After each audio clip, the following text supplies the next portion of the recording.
আজ যাচ্ছি আমার দাদার বাড়িতে আমার অসুস্থ মামাকে দেখতে। আমার মামার হার্টে স্টেন্ট বসেছে। মামার অবশ্য অপারেশন হয়েছে ব্যাঙ্গালোরে মামার ছেলে থাকে, সেখানেই গেছিল মামা অপারেশন করতে। সেখানে 3-3.5 মাস কাটিয়ে এবার এখন আসামে ফিরে যাবে, মামা আসামে থাকে।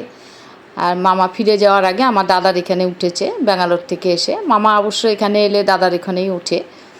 যাই হোক, এরপর মামারা আর 2-3 দিন বাদেই চলে যাবে। তাই ভাবলাম অসুস্থ মানুষ একটু দেখে আসি। আমরা তাই আজ 3 জনেই বেরিয়ে পড়লাম।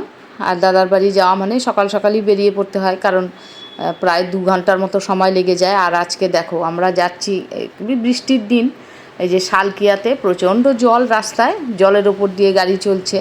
তাই যেতে আমাদের অনেকটাই দেরি হয়েছে, অনেকটা সময় লেগেছে, কারণ জলের উপরে গাড়ি চালানোটা সত্যি খুব অসুবিধা। আর আমরা তো টেনশান করছিলাম, যে ভেবেছিলাম দাদার বাড়ির সামনেও বোধহয় জল, কারণ ওদের বাড়ির সামনেও কিন্তু জল জমে। কিন্তু আজকে আমাদের এত ভাগ্য ভালো যে দাদার বাড়ির সামনে এসে দেখি না, জল নেই। যাই হোক, আমরা চলে এসেছি। আর আমরা কিন্তু বেশ খানিকটা বেলা করে এসেছি, এখন অনেকটাই বাজে, 2:30-এর উপরে বাজে, প্রায় 3টের কাছাকাছি। আমরা এসে মামার সঙ্গে একটু গল্প করলাম।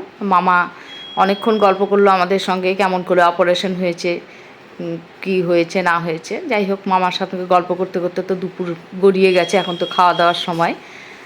আমরা খাওয়া দাওয়া করতে বসে গেলাম সবাই। সবার শেষে বসলাম মামি, আমি আর আমার বৌদি। আর আজকে আমাদের সব রান্নায় কিন্তু মামি করেছে। অনেক দিন বাদে মায়ের হাতের ছোঁয়া পেলাম। আর মায়ের হাতের মানে খাবারের স্বাদ তো ভুলেই গেছিলাম। দেখ, মামির রান্না খেয়ে অনেক দিন পর মায়ের কথা মনে পড়লো। সেই মায়ের রান্নার মতন মামির হাতের রান্না ভীষণ ভালো খেলাম অনেক দিন পর। খাওয়া দাওয়ার পর আমরা আবার অনেকক্ষণ গল্প করলাম সবাই মিলে। তারপর আবার আমার দাদাও ডিউটি থেকে চলে এসেছে। দাদা আসার পর আমরা সবাই মিলে বসে গল্প করছিলাম। এরপর বৌদি চা বানালো, সন্ধ্যাবেলা সবাই মিলে একটু চা খেলাম। চা খেতে খেতেও অনেকক্ষণ গল্প করলাম, কিন্তু সন্ধ্যে 7:30 বেজে গেছে। আর গল্প করা যাবে না, এখন আমাদের ফিরতে হবে, কারণ রাস্তা যেভাবে জল ছিল, আমরা আসার সময় যে যতটা সময় লেগেছে, যাওয়ার সময় নিশ্চয়ই ততটাই সময় লাগবে। আর এখন সন্ধ্যা 7:30 বাজে, মানে আমরা রাত 10টার আগে কিছুতেই বাড়ি পৌঁছবো না।